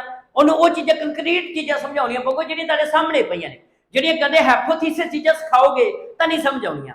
ਇਸੇ ਕਰਕੇ ਡਿਵੈਲਪਮੈਂਟ ਨੂੰ ਅਸੀਂ ਤਾਂ ਸਮਝਦੇ ਹਾਂ। ਸਾਡੇ ਸਿਲੇਬਸ ਦੇ ਵਿੱਚ ਉਹਨਾਂ ਚੈਪਟਰ ਤਾਂ ਪਾਇਆ ਕਿ ਤੁਸੀਂ ਬੱਚਿਆਂ ਦੇ ਵਿਕਾਸ ਕਿਵੇਂ ਹੁੰਦਾ ਹੈ, ਉਹਨੂੰ ਅੰਡਰਸਟੈਂਡ ਕਰ ਸਕੋ, ਅੰਡਰਸਟੈਂਡ ਕਰਕੇ ਤੁਸੀਂ ਉਹਨਾਂ ਨੂੰ ਸਮਝਾ ਸਕੋ। ਤਾਂ ਇਸੇ ਕਰਕੇ ਜਿਹੜੀ ਬਾਲਕ ਅਵਸਥਾ ਹੈ ਤੇ ਜਾਂ 올ਡ ਏਜ ਹੈ ਤੁਹਾਡੇ ਲਈ ਕੰਮ ਦੀ, ਤੁਹਾਡੇ ਲਈ ਜਿਹੜੀ ਜ਼ਿਆਦਾ ਜ਼ਰੂਰੀ ਆ ਉਹ 5 ਸਟੇਜਾਂ ਨੇ ਜਿਹੜੀਆਂ ਤੁਹਾਡੇ ਪੇਪਰ ਦੇ ਵਿੱਚ ਕੁਐਸਚਨ ਪੁੱਛੇ ਜਾਂਦੇ ਆ। ਇੱਕ ਚੀਜ਼ ਇਹਦੇ ਵਿੱਚ ਅਸੀਂ ਹੋਰ ਦੇਖ ਸਕਦੇ ਹਾਂ ਕਿ ਇਹ ਵੈਸੇ ਜ਼ਰੂਰੀ ਨਹੀਂ, ਪਰ ਮੈਂ ਫਿਰ ਵੀ ਕਹਿ ਦਾਂਗਾ ਕਿ ਇਹ ਇੱਕ ਧਿਆਨ ਦੇ ਵਿੱਚ ਗੱਲ ਤੁਸੀਂ ਰੱਖ ਲੈਣੀ। ਜੇ ਤੁਸੀਂ ਐਨਟੀਟੀ ਦੀ ਤਿਆਰੀ ਕਰ ਰਹੇ ਹੋ ਤਾਂ ਐਨਟੀਟੀ ਕੀ ਹੈ ਕਿ ਪ੍ਰੀ ਨਰਸਰੀ ਟੀਚਿੰਗ ਐਗਜ਼ਾਮ ਆ, ਤਾਂ ਉਹਦੇ ਵਿੱਚ ਜ਼ਿਆਦਾਤਰ ਕੁਐਸਚਨ ਜਿਵੇਂ ਮੈਨੂੰ ਇੱਕ ਵਾਰੀ ਰੀਚ ਕਰਕੇ ਮੈਂ ਤੁਹਾਨੂੰ ਇੱਕ ਚੀਜ਼ ਇੱਥੇ ਸਮਝਾ ਹੀ ਦਿੰਦਾ, ਠੀਕ ਹੈ, ਪਰ ਇਹ ਮੈਂ ਲਾਸਟ ਦੇ ਵਿੱਚ ਕੁਐਸਚਨ ਦੇ ਵਿੱਚ ਚੀਜ਼ ਲਿਜਾਵਾਂਗੇ। ਜੇ ਤੁਸੀਂ ਐਨਟੀਟੀ ਦੀ ਤਿਆਰੀ ਕਰ ਰਹੇ ਹੋ ਤਾਂ ਐਨਟੀਟੀ ਕਿਹੜਾ ਪੀਰੀਅਡ ਹੈ, ਐਨਟੀਟੀ ਦੇ ਵਿੱਚ ਅਸੀਂ ਆ ਵੇਖੋ ਤੁਸੀਂ ਇਨਫੈਂਸੀ ਪੀਰੀਅਡ, ਤਾਂ ਜਿਹੜਾ ਖਾਸ ਕਰਕੇ ਪ੍ਰੀ ਸਕੂਲ ਜਿਹੜਾ ਸੌਰੀ ਇਨਫੈਂਸੀ ਪੀਰੀਅਡ ਨਹੀਂ, ਤਾਂ ਅਸੀਂ ਗੱਲ ਕਰੀਏ ਜਦੋਂ ਤੁਸੀਂ ਐਨਟੀਟੀ ਦੀ ਤਿਆਰੀ ਕਰ ਰਹੇ ਹੋ ਤਾਂ ਉਦੋਂ ਵੇਖੋ ਤੁਸੀਂ अर्ਲੀ ਚਾਈਲਡਹੁੱਡ ਵੇਖੋ, ਮੁੱਢਲੀ ਬਾਲ ਅਵਸਥਾ ਜਿਹੜੀ ਹੈ 2 ਤੋਂ 6 ਸਾਲ ਤੱਕ ਆ, ਪ੍ਰੀ ਸਕੂਲ ਆ। ਤੇ ਐਨਟੀਟੀ ਦੇ ਵਿੱਚ ਤੁਸੀਂ ਕਿਹੜੇ ਬੱਚੇ ਨੂੰ ਪੜਾਉਣਾ ਹੈ, ਤੁਸੀਂ 3 ਤੋਂ 6 ਸਾਲ ਦੇ ਬੱਚੇ ਨੂੰ ਪੜਾਉਣਾ ਹੈ। ਤਾਂ ਇਸ ਕਰਕੇ ਜੇ ਤੁਸੀਂ ਐਨਟੀਟੀ ਦੀ ਤਿਆਰੀ ਕਰ ਰਹੇ ਹੋ ਤੇ ਜ਼ਿਆਦਾਤਰ ਕਿਹੜੇ ਕਰੈਕਟਰਸ ਕਰ ਤੁਸੀਂ ਪੜੋਗੇ, अर्ਲੀ ਚਾਈਲਡਹੁੱਡ ਦੇ, ਠੀਕ ਹੈ। ਦੂਜੀ ਗੱਲ, ਜੇ ਤੁਸੀਂ ਈਟੀਟੀ ਵਾਲੇ ਪੇਪਰ ਦੀ ਤਿਆਰੀ ਕਰ ਰਹੇ ਹੋ ਤਾਂ ਈਟੀਟੀ ਦੇ ਵਿੱਚ ਤੁਸੀਂ ਐਲੀਮੈਂਟਰੀ ਬੱਚਿਆਂ ਨੂੰ ਪੜਾਉਣਾ ਹੈ। ਤਾਂ ਐਲੀਮੈਂਟਰੀ ਬੱਚੇ ਜਿਹੜੇ ਹੁੰਦੇ ਨੇ ਪਿਛਲੀ ਬਾਲ ਅਵਸਥਾ ਦੇ ਹੁੰਦੇ ਨੇ, ਜਿਹੜੇ ਕਿ 7 ਤੋਂ 11 ਸਾਲ ਦੇ ਹੁੰਦੇ ਨੇ, ਤਾਂ ਫਿਰ ਤੁਸੀਂ ਜ਼ਿਆਦਾ ਸਟ੍ਰੈਸ ਕਿਹਦੇ ਤੇ ਦੇਣਾ ਹੈ, अर्ਲੀ ਚਾਈਲਡਹੁੱਡ ਤੇ ਦੇਣਾ ਹੈ। ਤੀਜੀ ਗੱਲ, ਜੇ ਤੁਸੀਂ ਬੀਐਡ ਵਾਲੇ ਪੀਟੈਟ ਦੀ ਤਿਆਰੀ ਕਰ ਰਹੇ ਹੋ ਤਾਂ ਉਹਦੇ ਵਿੱਚ ਕੀ ਆ, ਅਡੋਲਸੈਂਸ ਹੁੰਦਾ ਹੈ, ਤੁਸੀਂ 12 ਤੋਂ 18 ਸਾਲ ਵਾਲੇ ਬੱਚੇ ਨੂੰ ਪੜਾਉਣਾ ਹੈ, ਤਾਂ ਜ਼ਿਆਦਾ ਤੁਸੀਂ ਕਿਸ਼ੋਰ ਅਵਸਥਾ ਤੇ ਧਿਆਨ ਦੇਣਾ ਹੈ। ਇਹ ਤਾਂ ਵੈਸੇ ਕਿਹਾ ਮੈਂ ਸਟ੍ਰੈਸ ਦੇਣ ਦੀ ਗੱਲ ਕੀਤੀ ਕਿ ਜ਼ਿਆਦਾ ਕੁਐਸਚਨ ਪੁੱਛਣ ਦੇ ਚਾਂਸ ਨਹੀਂ, ਪਰ ਇਹਦਾ ਮੀਨਿੰਗ ਇਹ ਨਹੀਂ ਕਿ ਉਹਨਾਂ ਨੇ ਕਦੇ ਬੀਐਡ ਵਾਲਿਆਂ ਕੋਲੋਂ अर्ਲੀ ਚਾਈਲਡਹੁੱਡ ਦੇ ਵਿੱਚ ਕੁਐਸਚਨ ਨਹੀਂ ਪੁੱਛੇ, ਕਦੇ ਬੀਐਡ ਵਾਲਿਆਂ ਕੋਲੋਂ ਉਹਨਾਂ ਨੇ ਲਿਟਲ ਚਾਈਲਡਹੁੱਡ ਦੇ ਕੁਐਸਚਨ ਨਹੀਂ ਪੁੱਛੇ, ਐਸਾ ਕੋਈ ਮੀਨਿੰਗ ਨਹੀਂ। ਜਾਂ ਉਹਨਾਂ ਨੇ ਕਦੇ ਇਹ ਤੁਸੀਂ ਆਖੋ ਕਿ ਜਿਹੜੇ ਖਾਸ ਕਰਕੇ ਈਟੀਟੀ ਵਾਲੇ ਵੀਰ ਨੇ ਉਹਨਾਂ ਕੋ ਕਦੇ ਉਹਨਾਂ ਅਡੋਲਸੈਂਸ ਦੇ ਵਿੱਚੋਂ ਕੁਐਸਚਨ ਨਹੀਂ ਪੁੱਛੇ, ਕੁਐਸਚਨ ਕਿਤੋਂ ਵੀ ਪੁੱਛੇ ਜਾ ਸਕਦੇ। ਵੈਸੇ ਤਾਂ ਤੁਹਾਡੇ ਲਈ ਪੰਜੇ ਪੜਾਈ ਇੰਪੋਰਟੈਂਟ ਨੇ, ਔਰ ਅੱਗੇ ਜਾ ਕੇ ਇਹਨਾਂ ਨੂੰ ਮੈਂ ਜਦੋਂ 2-3 ਕਲਾਸਾਂ ਛੱਡ ਕੇ ਜਦੋਂ ਮੈਂ ਜਾ ਕੇ ਥਿਊਰੀਆਂ ਪੜਾਵਾਂਗਾ, ਥਿਊਰੀਆਂ ਦੇ ਵਿੱਚ ਜਿਵੇਂ ਜੀਨ ਪਿਆਜੇ 5 ਸਟੇਜਾਂ 4 ਸਟੇਜਾਂ ਦੱਸਦਾ ਹੈ, ਉਹ 4 ਸਟੇਜਾਂ ਨੂੰ ਇਹਨਾਂ ਦਾ ਮੈਂ ਕੰਪੈਰੀਜ਼ਨ ਕਰਕੇ ਵੀ ਤੁਹਾਨੂੰ ਦੱਸਾਂਗਾ, ਤਾਂ ਤੁਹਾਡੀ ਹੋਰ ਕਲੈਰਿਟੀ ਵੀ ਹੋਊਗੀ ਕਿ ਉਹ 4 ਸਟੇਜਾਂ ਦੀ ਤੇ ਉਹਦੀਆਂ 4 ਸਟੇਜਾਂ ਤੇ ਇਹਨਾਂ ਚਾਰਾਂ ਨੂੰ ਅਸੀਂ ਕੰਪੈਰੀਜ਼ਨ ਕਿਵੇਂ ਕਰ ਸਕਦੇ ਹਾਂ, ਉਹ ਵੀ ਅੱਗੇ ਜਾ ਕੇ ਮੈਂ ਤੁਹਾਨੂੰ ਦੱਸਾਂਗਾ। ਤਾਂ ਇਸੇ ਤਰੀਕੇ ਨਾਲ ਅਸੀਂ ਇਹ ਚੀਜ਼ ਨੂੰ ਸਮਝਦੇ ਹਾਂ। ਅੱਗੇ ਜਾ ਕੇ ਹੁਣ ਅਸੀਂ ਇਹਦੀ ਐਕਸਪਲੇਨੇਸ਼ਨ ਕਰਦੇ ਹਾਂ। ਅਸੀਂ ਕੱਲੇ ਪਾਰਟ ਦੀ ਮਤਲਬ ਜਿਹੜੀਆਂ 5 ਸਟੇਜਾਂ ਨੇ ਇਹਦੇ ਕੱਲੇ ਪਾਰਟ ਦੀ ਅੱਗੇ ਜਾ ਕੇ ਅਸੀਂ ਐਕਸਪਲੇਨੇਸ਼ਨ ਕਰਦੇ। ਤਾਂ ਅੱਗੇ ਜਾ ਕੇ ਤੁਸੀਂ ਜਿਵੇਂ ਚੀਜ਼ ਦੇਖੋ, ਤਾਂ ਅਸੀਂ ਜਿਵੇਂ ਗੱਲ ਕਰੀਏ ਜਿਹੜੀ ਬਾਲ ਵਿਕਾਸ ਹੈਗੀਆਂ ਨੇ, ਇਹ ਅਸੀਂ ਜਰਨਲੀ ਅਸੀਂ ਖਾਸ ਕਰਕੇ ਜਰਨਲੀ ਜਿਹੜੀਆਂ ਕਲਾਸੀਫਾਈਡ ਕਰਦੇ ਆ ਸਟੇਜਾਂ, 5 ਹੀ ਕਰਦੇ ਆ। ਵੈਸੇ ਅਲੱਗ-ਅਲੱਗ ਰਾਈਟਰਾਂ ਨੇ ਅਲੱਗ-ਅਲੱਗ ਸਟੇਜਾਂ ਦੱਸੀਆਂ ਹੋਈਆਂ ਨੇ, ਠੀਕ ਹੈ, ਜਿਵੇਂ ਪਰ ਅਸੀਂ ਜਿਹੜੀ ਜਰਨਲਾਈਜੇਸ਼ਨ ਇਹਦਾ ਕੀਤਾ ਉਹ ਅਸੀਂ ਟੋਟਲੀ 5 ਸਟੇਜਾਂ ਦੇ ਵਿੱਚ ਹੀ ਕਰਦੇ। ਔਰ ਜ਼ਿਆਦਾਤਰ ਮੋਸਟਲੀ ਕੁਐਸਚਨ ਵੀ ਜਿਹੜੇ ਨੇ ਇਹਨਾਂ ਵਿੱਚੋਂ ਪੁੱਛੇ ਜਾਂਦੇ ਨੇ। ਕਈ ਵਾਰੀ ਪੁੱਛ ਲੈਂਦੇ ਕਿ ਜਿਹੜੀ ਗੈਂਗ ਏਜ ਆ ਉਹ ਕਿੰਦੇ ਵਿੱਚ ਆਉਂਦੀ, ਤੇ ਗੈਂਗ ਏਜ ਜਿਵੇਂ ਲਿਟਲ ਚਾਈਲਡਹੁੱਡ ਦੇ अर्ਲੀ ਚਾਈਲਡਹੁੱਡ ਦੇ ਵਿੱਚ ਆਉਂਦੀ ਆ। ਤਾਂ ਇਸ ਤਰੀਕੇ ਦੇ ਕੁਐਸਚਨ ਜਿਹੜੇ ਨੇ ਉਹ ਪੇਪਰ ਦੇ ਵਿੱਚ ਅਕਸਰ ਪੁੱਛੇ ਜਾਂਦੇ। ਹੁਣ ਅਸੀਂ ਗੱਲ ਕਰੀਏ ਕਿ ਜਿਹੜੀ ਅਸੀਂ ਫਸਟ ਸਟੇਜ ਪ੍ਰੀ ਨੈਟਲ ਪੀਰੀਅਡ ਜਾਂ ਜਿਹਨੂੰ ਅਸੀਂ ਗਰਭ ਅਵਸਥਾ ਕਹਿੰਦੇ ਆ, ਇਹਨੂੰ ਅਸੀਂ ਐਕਸਪਲੇਨੇਸ਼ਨ ਦੇ ਵਿੱਚ ਪੜਾਂਗੇ। ਤਾਂ ਸਾਡਾ ਜਿਹੜਾ ਡਿਵੈਲਪਮੈਂਟ ਆ, ਸਾਡਾ ਜਿਹੜਾ ਵਿਕਾਸ ਆ, ਜੇ ਅਸੀਂ ਗੱਲ ਕਰੀਏ ਕਿ ਸਾਡੇ ਡਿਵੈਲਪਮੈਂਟ ਦੀ ਗੱਲ ਕਰੀਏ ਤਾਂ ਸਾਡਾ ਜਿਹੜਾ ਡਿਵੈਲਪਮੈਂਟ ਹੈਗਾ ਉਹ ਮਾਂ ਦੇ ਪੇਟ ਦੇ ਵਿੱਚ ਹੀ ਸਟਾਰਟ ਹੋ ਜਾਂਦਾ ਹੈ। ਜਦੋਂ ਅਸੀਂ ਪ੍ਰੈਗਨੈਂਸੀ ਪੀਰੀਅਡ ਦੇ ਵਿੱਚ ਹੁੰਨੇ ਆ, ਅਸੀਂ ਮਾਂ ਦੀ ਗਰਭ ਦੇ ਵਿੱਚ ਹੁੰਨੇ ਆ, ਉਸ ਸਮੇਂ ਹੀ ਸਾਡਾ ਜਿਹੜਾ ਡਿਵੈਲਪਮੈਂਟ ਹੈ ਵਿਕਾਸ ਸਟਾਰਟ ਹੋ ਜਾਂਦਾ। ਤਾਂ ਇਹਨੂੰ ਅਸੀਂ ਜਿਹੜੀ ਗੱਲ ਕਰੀਏ ਕਿ ਜਿਹੜਾ ਸਾਡਾ ਜਿਹੜਾ ਪ੍ਰੀ ਨੈਟਲ ਸਟੇਜ ਆ, ਗਰਭ ਅਵਸਥਾ ਹੈ, ਜਾਂ ਸਾਡੀ ਜਿਹੜੀ ਪ੍ਰੈਗਨੈਂਸੀ ਪੀਰੀਅਡ ਆ ਉਹ ਕਿੰਨੇ ਸਮੇਂ ਦਾ ਹੁੰਦਾ ਹੈ, ਉਹ 9 ਮਹੀਨੇ ਦਾ ਹੁੰਦਾ ਹੈ। ਔਰ ਕਈ ਵਾਰ ਪੇਪਰ ਦੇ ਵਿੱਚ ਕੁਐਸਚਨ ਇਹ ਪੁੱਛ ਲਿਆ ਜਾਂਦਾ ਹੈ ਕਿ ਇਹਦੇ ਵੀਕ ਕਿੰਨੇ ਹੁੰਦੇ ਨੇ, ਹਫ਼ਤੇ ਕਿੰਨੇ ਨੇ। ਇਹ 40 ਹਫ਼ਤਿਆਂ ਦਾ ਟੋਟਲ ਪੀਰੀਅਡ ਹੁੰਦਾ ਹੈ, ਤੇ ਇਹਦੇ ਵਿੱਚ ਜਿਹੜੇ ਡੇ ਨੇ ਇਹ 280 ਤੇ ਕਈ ਵਾਰੀ 282 ਡੇ ਵੀ ਪੁੱਛ ਲਿਆ ਜਾਂਦਾ ਹੈ। ਮੈਂ ਇਹ ਪੇਪਰ ਦੇ ਵਿੱਚ ਕੁਐਸਚਨ ਪੁੱਛਿਆ ਗਿਆ, ਕੀ ਪੁੱਛਿਆ ਗਿਆ, ਜਿਹੜੀ ਖਾਸ ਕਰਕੇ ਗਰਭ ਅਵਸਥਾ ਹੈ, ਸਾਡੀ ਪ੍ਰੈਗਨੈਂਸੀ ਪੀਰੀਅਡ ਆ, ਤਾਂ ਪ੍ਰੈਗਨੈਂਸੀ ਪੀਰੀਅਡ ਦੇ ਵਿੱਚ ਜਿਹੜਾ ਹੈਗਾ ਉਹ ਕਿੰਨੇ ਦਿਨ ਦਾ ਹੁੰਦਾ ਹੈ, ਤਾਂ ਉਹ 282 280 ਡੇ ਦਾ ਹੁੰਦਾ ਹੈ। ਇਹਦੇ ਵਿੱਚ ਜਿਹੜੇ ਵੀਕ ਹੁੰਦੇ ਨੇ ਉਹ 40 ਵੀਕ ਟੋਟਲ ਹੁੰਦੇ ਨੇ। ਤੇ ਜਨਮ ਤੋਂ ਪਹਿਲਾਂ, ਜਦੋਂ ਅਸੀਂ ਅਜੇ ਜੰਮੇ ਵੀ ਨਹੀਂ, ਜੰਮਣ ਤੋਂ ਪਹਿਲਾਂ ਦਾ 2 ਮਹੀਨੇ ਦਾ ਪੀਰੀਅਡ ਹੁੰਦਾ। ਇਹਨੂੰ ਅੱਗੋਂ ਅਸੀਂ ਖਾਸ ਕਰਕੇ ਜਿਹੜਾ ਪ੍ਰੀ ਨੈਟਲ ਪੀਰੀਅਡ ਹੈਗਾ, ਗਰਭ ਅਵਸਥਾ ਹੈਗੀ ਆ, ਗਰਭ ਅਵਸਥਾ ਨੂੰ ਫਿਰ ਅਸੀਂ ਅੱਗੋਂ 3 ਭਾਗਾਂ ਵਿੱਚ ਪੜ੍ਹ ਦਿੰਦੇ ਹਾਂ। ਤਾਂ ਗਰਭ ਅਵਸਥਾ ਨੂੰ ਅੱਗੋਂ ਫਿਰ ਅਸੀਂ ਕੀ ਕਰਦੇ ਹਾਂ, 3 ਭਾਗਾਂ ਦੇ ਵਿੱਚ ਇਹਨੂੰ ਅਸੀਂ ਪੜ੍ਹ ਲੈਂਦੇ ਹਾਂ। ਤਾਂ ਉਹ 3 ਭਾਗ ਮੇਰੇ ਪਿਆਰੇ ਦੋਸਤੋ ਕਿਹੜੇ ਨੇ? ਫਸਟ ਹੈ ਜਰਮਨਲੀ ਸਟੇਜ। ਜਿਹੜਾ ਹੈਗਾ ਜਰਮਨਲ ਸਟੇਜ ਜਿਹੜੀ ਹੈਗੀ ਆ, ਇਹ ਸਾਡੀ ਪਹਿਲੀ ਸਟੇਜ ਆ। ਜਿਹੜੀ ਸਾਡੀ ਕੀ ਆ ਕਿ ਸਾਡੇ ਜਦੋਂ ਵੀ ਸਾਡੀ ਪ੍ਰੈਗਨੈਂਸੀ ਸਟਾਰਟ ਹੁੰਦੀ ਉਹਦੇ ਤੋਂ ਸਿਰਫ 15 ਦਿਨ ਦੇ ਵਿੱਚ ਤੱਕ ਦੀ ਸਾਡੀ ਜਿਹੜੀ ਕੰਸੈਪਸ਼ਨ ਪੀਰੀਅਡ ਆ ਸਾਡਾ ਜਾਂ ਸਾਡੀ ਜਿਹੜੀ ਪ੍ਰੈਗਨੈਂਸੀ ਸਟਾਰਟ ਹੋਣ ਤੋਂ ਪ੍ਰੀਨੈਟਲ ਸਟਾਰਟ ਹੋਣ ਤੋਂ ਇਹ ਕਿੰਨੇ ਦਿਨ ਦੀ ਆ ਸਿਰਫ 15 ਡੇ ਦੀ ਹੁੰਦੀ ਆ ਤੇ ਇਹਨੂੰ ਜਿਹੜੀ ਜਰਮਨਲ ਸਟੇਜ ਹੈਗੀ ਆ ਇਹਨੂੰ ਅਸੀਂ ਪੰਜਾਬੀ ਦੇ ਵਿੱਚ ਬੀਜ ਅਵਸਥਾ ਵੀ ਕਹਿ ਦਿੰਦੇ ਆ। ਕੀ ਕਹਿ ਦਿੰਦੇ ਆ? ਬੀਜ ਅਵਸਥਾ ਵੀ ਕਹਿ ਦਿੰਦੇ, ਕਿਉਂਕਿ ਇਸ ਸਮੇਂ ਸਾਡਾ ਜਿਹੜਾ ਇੱਕ ਸਰੀਰ ਆ ਜਾਂ ਬੱਚਾ ਕੀ ਆ ਇੱਕ ਬੀਜ ਦੀ ਅਵਸਥਾ ਦੇ ਵਿੱਚ ਹੁੰਦਾ ਹੈ। ਇੱਕ ਜਿਵੇਂ ਕੋਈ ਇੱਕ ਬੀਜ ਹੋ ਜਾਂਦਾ ਹੈ, ਬੀਜ ਦੀ ਅਵਸਥਾ ਦੇ ਵਿੱਚ ਹੁੰਦਾ ਹੈ। ਜਿਵੇਂ ਉਸ ਬੀਜ ਤੋਂ ਬਾਅਦ ਜਿਹੜਾ ਦੂਜਾ ਅਸੀਂ ਪੜ੍ਹਦੇ ਇੰਬਰਾਇਨਿਕ ਪੀਰੀਅਡ, ਦੂਜਾ ਪੀਰੀਅਡ ਜਿਹੜਾ ਅਸੀਂ ਪੜ੍ਹਦੇ ਆ ਉਹ ਕਿਹੜਾ ਪੜ੍ਹਦੇ ਆ? ਇੰਬਰਾਇਨਿਕ ਪੀਰੀਅਡ, ਇੰਬਰਾਇਨਿਕ ਸਟੇਜ। ਇਹ 15 ਦਿਨ ਤੋਂ ਲੈ ਕੇ 2 ਮਹੀਨੇ ਦੇ ਵਿੱਚ ਆ ਤਾਂ ਇਹਦੇ ਵਿੱਚ ਬੱਚੇ ਦਾ ਜਿਹੜਾ ਸਰੀਰ ਆ ਉਹਦਾ ਕੀ ਹੁੰਦਾ ਹੈ? ਸਰੀਰ ਦਾ ਸਟਰਕਚਰ ਬਣ ਜਾਂਦਾ ਹੈ, ਬੋਡੀ ਦਾ ਕੀ ਬਣ ਜਾਂਦਾ ਹੈ? ਸਟਰਕਚਰ ਬਣ ਜਾਂਦਾ ਹੈ। ਤਾਂ ਇਹਦੇ ਵਿੱਚ ਕੀ ਹੈ? ਬੋਡੀ ਇੱਕ ਸਟਰਕਚਰ ਦੇ ਤੌਰ ਤੇ ਕੰਮ ਕਰਨਾ ਸਟਾਰਟ ਕਰ ਦਿੰਦੀ ਹੈ। ਬੋਡੀ ਕੀ ਕਰਦੀ ਹੈ? ਇੱਕ ਸਟਰਕਚਰ ਦੇ ਤੌਰ ਤੇ ਸਟਰਕਚਰ ਬਣ ਜਾਂਦਾ ਬੋਡੀ ਦਾ ਇੱਕ, ਠੀਕ ਹੈ ਜੀ। ਤੇ ਤੀਜਾ ਪੀਰੀਅਡ ਜਿਹੜਾ ਫੈਟਲ ਸਟੇਜ ਹੁੰਦੀ ਆ, ਫੈਟਲ ਸਟੇਜ ਜਿਹੜੀ ਹੈਗੀ ਆ ਇਹ ਹੈਗੀ ਆ 2 ਮੰਥ ਤੋਂ ਲੈ ਕੇ ਬਰਥ ਤੱਕ। ਤੇ ਇਸ ਏਜ ਦੇ ਵਿੱਚ ਕੀ ਆ? ਇਸ ਦੇ ਵਿੱਚ ਜਿਹੜਾ ਸਾਡਾ ਸਰੀਰ ਬੋਡੀ ਬਣਦੀ ਆ, ਸਾਡੀ ਜਿਹੜੀ ਸਾਡਾ ਇੱਕ ਅੰਗ ਸਾਡੀ ਬੋਡੀ ਬਣ ਜਾਂਦੀ ਆ, ਸਾਡੀ ਇੱਕ ਸਰੀਰ ਬਣ ਜਾਂਦਾ ਹੈ। ਤਾਂ ਬੋਡੀ ਕੀ ਕਰਨ ਲੱਗ ਪੈਂਦੀ ਹੈ? ਫੰਕਸ਼ਨਿੰਗ ਕਰਨ ਲੱਗ ਪੈਂਦੀ ਹੈ, ਪ੍ਰਕਿਰਿਆ ਕਰਨ ਲੱਗ ਪੈਂਦੀ ਹੈ, ਜਾਂ ਉਹ ਕਹਿਣ ਦਾ ਮਤਲਬ ਉਹਦੇ ਵਿੱਚ ਇੱਕ ਪ੍ਰਕਿਰਿਆ ਸਟਾਰਟ ਹੋ ਜਾਂਦੀ ਆ। ਉਹ ਇੱਕ ਹਿਲਜੁਲ, ਮਤਲਬ ਹਿਲਜੁਲ ਤੁਹਾਨੂੰ ਕੀ ਕਹਿ ਸਕਦੇ ਆ ਕਿ ਉਹ એનર્ਜੀ ਲੈਣੀ ਸਟਾਰਟ ਕਰ ਦਿੰਦੀ ਹੈ, ਫੰਕਸ਼ਨਿੰਗ ਕਰਨੀ ਸਟਾਰਟ ਕਰ ਦਿੰਦੀ ਹੈ, ਕਿ ਉਹ ਖਾਣਾ ਖਾਣਾ ਸਟਾਰਟ ਕਰ ਦਿੰਦੀ ਆ, ਫੰਕਸ਼ਨਿੰਗ ਪੂਰੀ ਜਿਹੜੀ ਉਹ ਕਰ ਲੈਂਦੀ ਆ। ਤਾਂ ਇਹਦੇ ਵਿੱਚ ਅਸੀਂ ਕੀ ਕਰਦੇ ਆ ਕਿ ਪ੍ਰੀ ਨੈਟਲ ਸਟੇਜ ਅਸੀਂ ਪੜ੍ਹੀ, ਅਸੀਂ ਗਰਭ ਅਵਸਥਾ ਪੜ੍ਹੀ। ਗਰਭ ਅਵਸਥਾ ਵਿੱਚ ਮੈਂ ਤੁਹਾਨੂੰ ਕੀ ਦੱਸਿਆ ਕਿ 9 ਮਹੀਨੇ ਜਨਮ ਤੋਂ ਪਹਿਲਾਂ ਦੇ ਸੀ। ਇਹਦੇ ਵਿੱਚ ਜਿਹੜੇ ਡੇ ਸੀ ਉਹ ਕਿੰਨੇ ਸੀ? 282 ਡੇ ਸੀ ਜਾਂ 280 ਡੇ ਸੀ। 20 ਕਿੰਨੇ ਸੀ? 40 ਸੀ। ਤੇ ਪ੍ਰੀ ਨੈਟਲ ਸਟੇਜ ਨੂੰ ਅੱਗੇ ਜਾ ਕੇ ਅਸੀਂ ਫਿਰ 3 ਭਾਗਾਂ ਵਿੱਚ ਵੰਡਦੇ ਨੇ। ਕਿੰਨੇ ਭਾਗਾਂ 'ਚ ਵੰਡਦੇ ਨੇ? 3 'ਚ। ਜਰਮਨਲੀ ਸਟੇਜ, ਇੰਬਰਾਇਨਿਕ ਸਟੇਜ ਤੇ ਫੈਟਲ ਸਟੇਜ।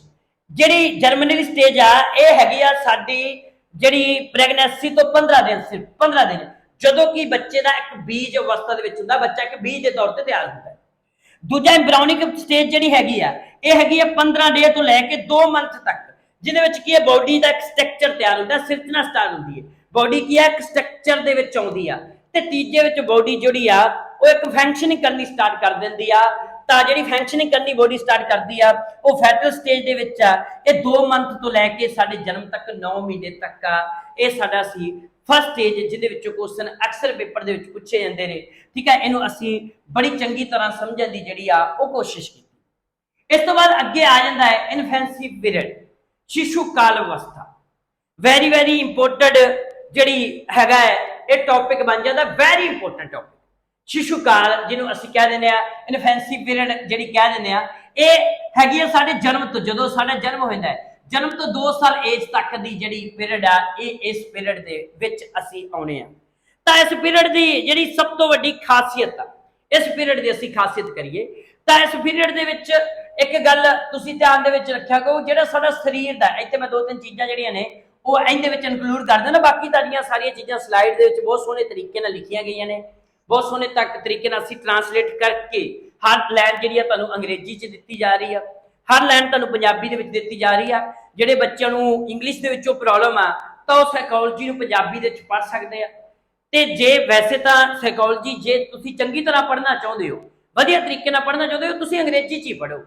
ਤਾਂ ਇਸੇ ਕਰਕੇ ਅਸੀਂ ਅੰਗਰੇਜ਼ੀ ਵਰਜਨ ਨਾਲ ਲੈ ਕੇ ਆਏ ਕਿ ਜੇ ਤੁਹਾਨੂੰ ਕਿਸੇ ਤਰ੍ਹਾਂ ਦੀ ਕੋਈ ਪ੍ਰੋਬਲਮ ਆਊਗੀ ਤਾਂ ਤੁਸੀਂ ਪੰਜਾਬੀ ਵੀ ਪੜ੍ਹ ਸਕਦੇ, ਪੰਜਾਬੀ ਨਾਲ ਨਾਲ ਤੁਸੀਂ ਅੰਗਰੇਜ਼ੀ ਪੜ੍ਹ ਸਕਦੇ।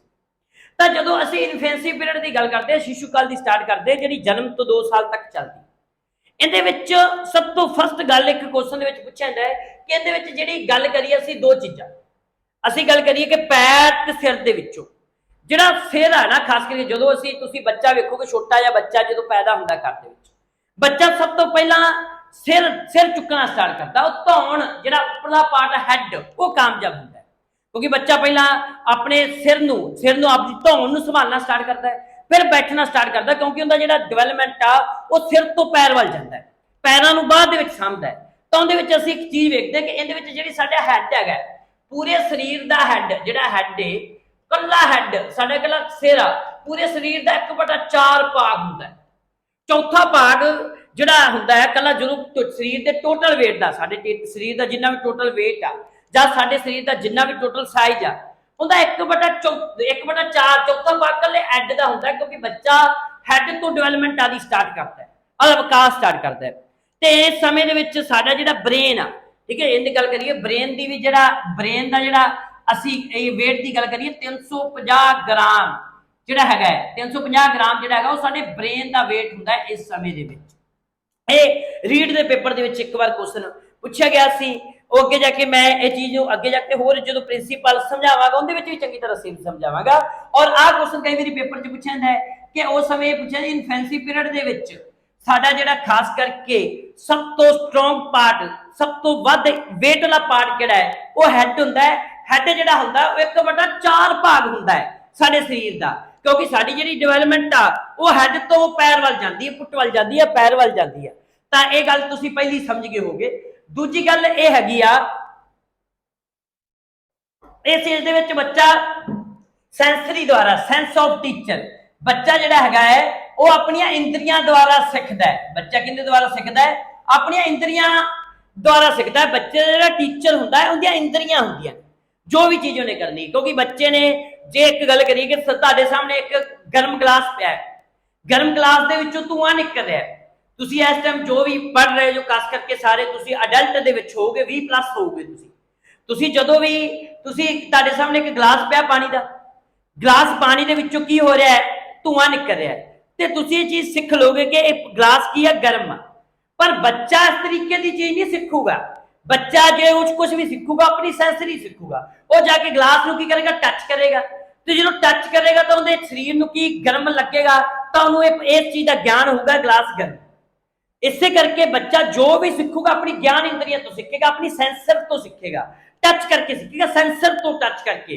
ਕੋਈ ਚੀਜ਼ ਛੂ ਕੇ, ਟੱਚ ਕਰਕੇ, ਮੰਨ ਲਓ ਕੋਈ ਚੀਜ਼ ਆ ਕੌੜੀ ਜਾਂ ਮਿੱਠੀ ਆ, ਆਪਣੀ ਜੀਭ ਤੇ ਲਾਊਗਾ ਤਾਂ ਉਹਨੂੰ ਪਤਾ ਲੱਗੇਗਾ ਚੀਜ਼ ਮਿੱਠੀ ਆ ਜਾਂ ਕੌੜੀ।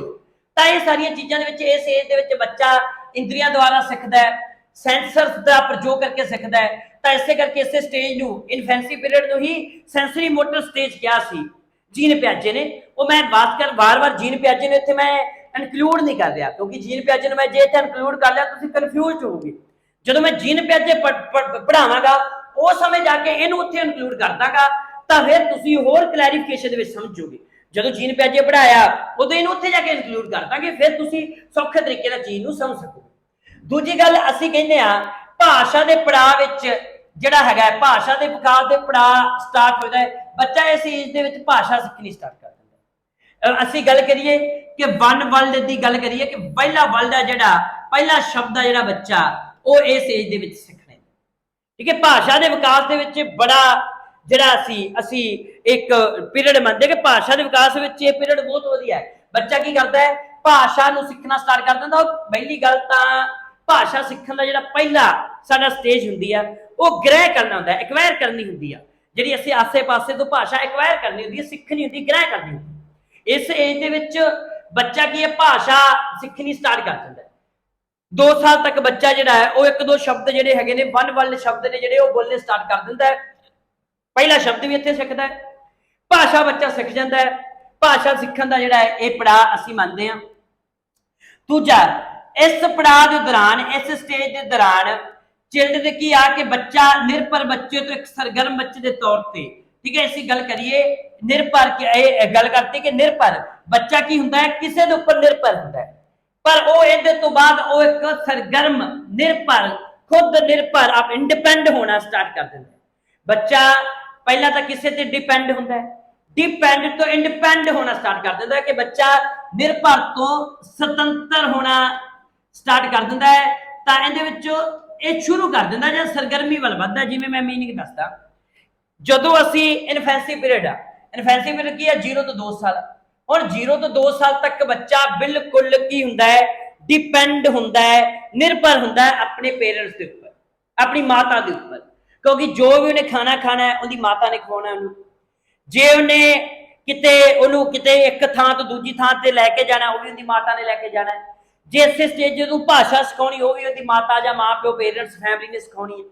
ਤਾਂ ਇਸੇ ਤਰੀਕੇ ਨਾਲ ਬੱਚਾ ਬਿਲਕੁਲ ਡਿਪੈਂਡ ਹੁੰਦਾ ਹੈ, ਕਿਸੇ ਉੱਪਰ, ਦੂਜੇ ਉੱਪਰ ਡਿਪੈਂਡ ਹੁੰਦਾ। ਬੱਚੇ ਦੇ ਅੰਦਰ ਇੰਡੀਪੈਂਡੈਂਸੀ ਬਿਲਕੁਲ ਨਹੀਂ ਹੁੰਦੀ, ਸੁਤੰਤਰਤਾ ਕੁਝ ਨਹੀਂ ਹੁੰਦੀ। ਬੱਚਾ ਖੁਦ ਖਾਣਾ ਨਹੀਂ ਖਾ ਸਕਦਾ, ਬੱਚਾ ਖੁਦ ਚੱਲ ਨਹੀਂ ਸਕਦਾ, ਬੱਚਾ ਖੁਦ ਇੱਕ ਮੰਜੇ ਤੋਂ ਦੂਜੇ ਮੰਜੇ ਤੇ ਨਹੀਂ ਜਾ ਸਕਦਾ, ਬੱਚਾ ਕੁਝ ਵੀ ਨਹੀਂ ਆਪ ਕਰ ਸਕਦਾ।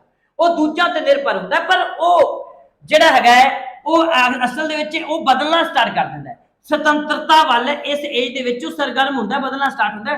ਹੌਲੀ ਹੌਲੀ ਬੱਚਾ ਖਾਣਾ ਖੁਦ ਖਾਣਾ ਸਿੱਖ ਜਾਂਦਾ ਹੈ। ਬੱਚਾ ਪਹਿਲਾਂ ਆਪਣੀ ਮਾਂ ਦੀ ਉਂਗਲ ਫੜ ਕੇ ਚੱਲਦਾ, ਹੌਲੀ ਹੌਲੀ ਉਹ ਖੁਦ ਤੁਰਨ ਦੀ ਟਰਾਈ ਕਰਨਾ ਸਟਾਰਟ ਕਰ ਦਿੰਦਾ ਹੈ। ਬੱਚਾ ਭਾਸ਼ਾ ਸਿੱਖ ਜਾਂਦਾ ਹੈ। ਤਾਂ ਇਸ ਸਟੇਜ ਦੇ ਵਿੱਚ ਬੱਚਾ ਜਿਹੜਾ ਹੈਗਾ ਉਹ ਨਿਰਭਰ ਹੋਣਾ, ਉਹ ਆਤਮ ਨਿਰਭਰ ਹੋਣਾ, ਨਿਰਭਰ ਤੋਂ ਆਤਮ ਨਿਰਭਰ ਸ਼ਬਦ ਯੂਜ਼ ਕਰ ਸਕਦੇ ਅਸੀਂ ਕਿ ਆਪਣੇ ਉੱਪਰ ਨਿਰਭਰ ਹੋਣਾ, ਆਤਮ ਨਿਰਭਰ, ਸੈਲਫ ਇੰਡੀਪੈਂਡ ਹੋਣਾ, ਉਸ ਵੱਲ ਬੱਚਾ ਜਿਹੜਾ ਉਹ ਵੱਧ ਜਾਂਦਾ ਹੈ। ਤੇ ਇਹ ਏਜ ਦੇ ਵਿੱਚ ਬੱਚਾ ਰਿੰਗਣ ਤੇ ਤੁਰਨਾ ਸਟਾਰਟ ਕਰ ਦਿੰਦਾ, ਵਾਕਿੰਗ ਕਰਨੀ ਸਟਾਰਟ ਵੀ ਕਰ ਦਿੰਦਾ ਹੈ। ਇਹਦੇ ਵਿੱਚ ਦੋ ਚੀਜ਼ਾਂ ਮੈਂ ਖਾਸ ਕਰਕੇ ਪੇਪਰ ਦੇ ਵਿੱਚ ਅਕਸਰ ਪੁੱਛੀ ਜਾਂਦੀਆਂ ਨੇ।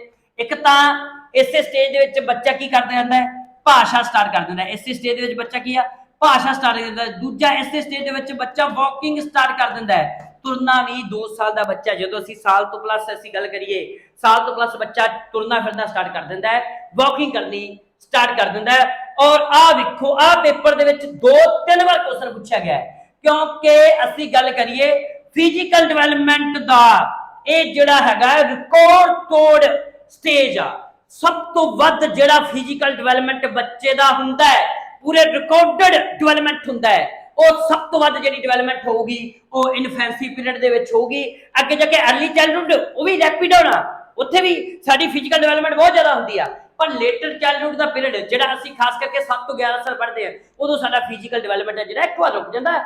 ਅਡੋਲਸੈਂਸ ਦੇ ਵਿੱਚ ਫਿਰ ਸਾਡਾ ਜ਼ਿਆਦਾ ਤੇਜ਼ ਹੋ ਜਾਂਦਾ ਹੈ। ਪਰ ਜੇ ਕੁਐਸਚਨ ਤੁਹਾਡੇ ਤੋਂ ਪੁੱਛਿਆ ਜਾਵੇ ਕਿ ਫਿਜ਼ੀਕਲ ਡਿਵੈਲਪਮੈਂਟ ਸਭ ਤੋਂ ਵੱਧ ਕਦੋਂ ਹੁੰਦਾ ਹੈ, ਤਾਂ ਫਿਜ਼ੀਕਲ ਡਿਵੈਲਪਮੈਂਟ ਜਿਹੜਾ ਸਭ ਤੋਂ ਵੱਧ ਜਿਹੜਾ ਪੂਰੀ ਸਪੀਡ ਦੇ ਵਿੱਚ ਹੁੰਦਾ ਹੈ, ਤਾਂ ਉਹ ਹੁੰਦਾ ਹੈ ਇਨਫੈਂਸੀ ਪੀਰੀਅਡ ਦੇ ਵਿੱਚ। ਇਹ ਵੈਰੀ ਇੰਪੋਰਟੈਂਟ ਟੌਪਿਕ ਬਣ ਜਾਂਦਾ ਹੈ, ਵੈਰੀ ਇੰਪੋਰਟੈਂਟ ਕੁਐਸਚਨ ਬਣ ਜਾਂਦਾ ਹੈ। ਇਹ ਪੇਪਰ ਦੇ ਵਿੱਚ ਕਈ ਵਾਰ ਕੁਐਸਚਨ ਸੀ ਜਿਹੜਾ ਉਹ ਪੁੱਛਿਆ ਗਿਆ ਸੀ। ਤੇ ਇਸੇ ਸਮੇਂ ਜਿਹੜਾ ਬੱਚੇ ਦੀ ਹਾਈਟ ਆ, ਉਹ ਹਾਈਟ ਕਿੰਨੀ ਹੁੰਦੀ ਹੈ ਇਸ ਸਮੇਂ ਦੇ ਵਿੱਚ, ਜਿਹੜੀ ਬੱਚੇ ਦੀ ਹਾਈਟ ਆ, ਤਾਂ ਉਹ ਹਾਈਟ ਮੈਂ ਇੱਥੇ ਲਿਖ ਦੇਣਾ 18 ਤੋਂ 19 ਇੰਚ ਜਿਹੜੀ ਹੈਗੀ ਆ, ਉਹ ਬੱਚੇ ਦੀ ਹਾਈਟ ਰਹਿੰਦੀ ਆ। ਉਹ ਅੱਗੇ ਜਾ ਕੇ ਤੁਸੀਂ ਇਹਨੂੰ ਜਿਹੜਾ ਹੈਗਾ ਸੈਂਟੀਮੀਟਰ ਦੇ ਵਿੱਚ ਜੇ ਚੇਂਜ ਕਰਨਾ ਤੁਸੀਂ ਕਰ ਸਕਦੇ। ਤਾਂ ਇਸੇ ਤਰੀਕੇ ਨਾਲ ਅਸੀਂ ਇਨਫੈਂਸੀ ਪੀਰੀਅਡ ਨੂੰ ਪੜ੍ਹਿਆ। ਤਾਂ ਇਨਫੈਂਸੀ ਪੀਰੀਅਡ ਤੋਂ ਬਾਅਦ ਜਿਹੜਾ ਅੱਗੇ ਅਸੀਂ ਪੜਾਂਗੇ, ਉਹ ਹੁਣ ਅਸੀਂ ਪੜ੍ਹਨ ਜਾ ਰਹੇ ਹਾਂ, ਉਹ ਅਸੀਂ ਪੜਾਂਗੇ, ਕੀ ਪੜਾਂਗੇ ਅਸੀਂ, ਅਰਲੀ ਚਾਈਲਡਹੁੱਡ ਪੀਰੀਅਡ। ਤਾਂ ਕਿਹੜਾ ਪੀਰੀਅਡ ਅਸੀਂ ਪੜ੍ਹਨਾ ਹੈ, ਅਰਲੀ ਚਾਈਲਡਹੁੱਡ ਪੀਰੀਅਡ। ਤੇ ਮੇਰੇ ਪਿਆਰੇ ਦੋਸਤੋ, ਅਰਲੀ ਚਾਈਲਡਹੁੱਡ ਜਿਹੜਾ ਪੀਰੀਅਡ ਹੈਗਾ, ਠੀਕ ਹੈ, ਅਸੀਂ ਗੱਲ ਕਰੀਏ ਅਰਲੀ ਚਾਈਲਡਹੁੱਡ ਪੀਰੀਅਡ ਆ, ਇਹਨੂੰ ਪੰਜਾਬੀ ਵਿੱਚ ਅਸੀਂ ਮੁੱਢਲੀ ਬਾਲ ਅਵਸਥਾ ਕਹਿੰਦੇ ਆ। ਤੇ ਇਹ ਕਦੋਂ ਆ, 2 ਸਾਲ ਤੋਂ 6 ਸਾਲ ਤੱਕ ਦਾ ਪੀਰੀਅਡ ਆ। ਕਦੋਂ ਦਾ ਪੀਰੀਅਡ ਆ, 2 ਸਾਲ ਤੋਂ ਲੈ ਕੇ 6 ਸਾਲ ਦਾ ਜਿਹੜਾ ਪੀਰੀਅਡ ਆ, ਉਹ ਅਰਲੀ ਚਾਈਲਡਹੁੱਡ ਦਾ ਪੀਰੀਅਡ ਅਸੀਂ ਮੰਨਦੇ ਆ। ਤਾਂ ਅਰਲੀ ਚਾਈਲਡਹੁੱਡ ਦੇ ਵਿੱਚ ਅਸੀਂ ਕੀ ਕੀ ਪੜ੍ਹਦੇ ਆ? ਤਾਂ ਅਰਲੀ ਚਾਈਲਡਹੁੱਡ ਜਿਹੜਾ ਹੈਗਾ, ਇੱਕ ਤਾਂ ਇਹ ਪ੍ਰੀ ਸਕੂਲ ਏਜ ਸਾਡੇ ਲਈ ਹੋ ਜਾਂਦੀ। ਵੈਸੇ ਅਸੀਂ ਜਿਹੜੀ ਗੱਲ ਕਰੀਏ, ਜਾਂ ਅਸੀਂ ਪ੍ਰੀ ਨਰਸਰੀ ਸਕੂਲ ਵੀ ਅਸੀਂ ਕਹਿ ਦਿੰਦੇ ਇਹਨੂੰ, ਕਿ ਇਸ ਵਿੱਚ ਅਜੇ ਅਸੀਂ ਫਾਰਮਲੀ ਸਾਡਾ ਸਕੂਲ ਨਹੀਂ ਸਟਾਰਟ ਹੋਇਆ। ਅਸੀਂ ਫਾਰਮਲੀ ਐਲੀਮੈਂਟਰੀ ਸਕੂਲ ਜਾਂ ਫਾਰਮਲੀ ਸਕੂਲ ਜਿਹੜਾ 6 ਸਾਲ ਤੋਂ ਬਾਅਦ ਸਟਾਰਟ ਕਰਦੇ ਆ, ਸਕੂਲਿੰਗ ਸਟਾਰਟ ਨਹੀਂ ਕੀਤੀ। ਇਹਦੇ ਵਿੱਚ ਫ੍ਰੀ ਸਕੂਲਿੰਗ ਏਜ ਸਟਾਰਟ ਹੋ ਜਾਂਦੀ ਹੈ।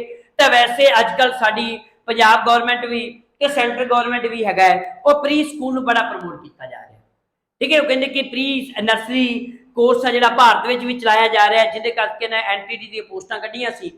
ਤੇ ਪ੍ਰੀ ਨਰਸਰੀ ਸਕੂਲ ਨੂੰ ਹੁਣ ਬਹੁਤ ਜ਼ਿਆਦਾ ਪ੍ਰਮੋਟ ਕੀਤਾ ਜਾ ਰਿਹਾ ਹੈ, ਜਿਹਦੀ ਏਜ ਅਸੀਂ ਮੰਨਦੇ ਆ 3 ਤੋਂ 6 ਸਾਲ ਜਾਂ 2 ਤੋਂ 6 ਸਾਲ ਦੀ ਏਜ ਆ ਜਿਹੜੀ ਅਸੀਂ ਪ੍ਰੀ ਸਕੂਲ ਦੀ ਮੰਨਦੇ ਹਾਂ। ਇਹਨੂੰ ਅਸੀਂ ਤੁਸੀਂ ਪ੍ਰੀ ਸਕੂਲ ਦੀ ਏਜ ਕਹੋਗੇ ਕਿ ਸਕੂਲ ਜਾਣ ਤੋਂ ਪਹਿਲਾਂ ਦੀ ਏਜ, ਹਜੇ ਸਕੂਲਿੰਗ ਫਾਰਮਲੀ ਸਕੂਲ ਤੁਹਾਡਾ ਸਟਾਰਟ ਨਹੀਂ ਹੋਇਆ। ਤੇ ਇੱਕ ਕੁਐਸਚਨ ਜਿਹੜਾ ਪੇਪਰ ਦੇ ਵਿੱਚ ਵਾਰ-ਵਾਰ ਇਹਦੇ ਵਿੱਚੋਂ ਪੁੱਛਿਆ ਜਾਂਦਾ ਹੈ, ਖਾਸ ਕਰਕੇ ਅਰਲੀ ਚਾਈਲਡਹੁੱਡ ਦੇ ਵਿੱਚੋਂ, ਤਾਂ ਉਹ ਅਰਲੀ ਚਾਈਲਡਹੁੱਡ ਦੇ ਵਿੱਚੋਂ ਇੱਕ ਇਹ ਚੀਜ਼ ਮੈਂ ਅਰਲੀ ਚਾਈਲਡਹੁੱਡ ਦੇ ਵਿੱਚੋਂ ਜਿਹੜੀ ਇੱਕ ਚੀਜ਼ ਅਸੀਂ ਪੁੱਛਦੇ ਆ, ਇਹਦੇ ਵਿੱਚ ਮੈਂ ਇੱਕ ਚੀਜ਼ ਇੱਥੇ ਤੁਹਾਨੂੰ ਇਹ ਸਲਾਈਡ ਨੂੰ ਥੋੜਾ ਜਿਹਾ ਸਾਈਡ ਤੇ ਕਰਕੇ ਇੱਕ ਚੀਜ਼ ਇਹਦੇ ਵਿੱਚ ਹੋਰ ਵੀ ਸਮਝਾਉਂਗਾ ਅਰਲੀ ਚਾਈਲਡਹੁੱਡ ਦੀ।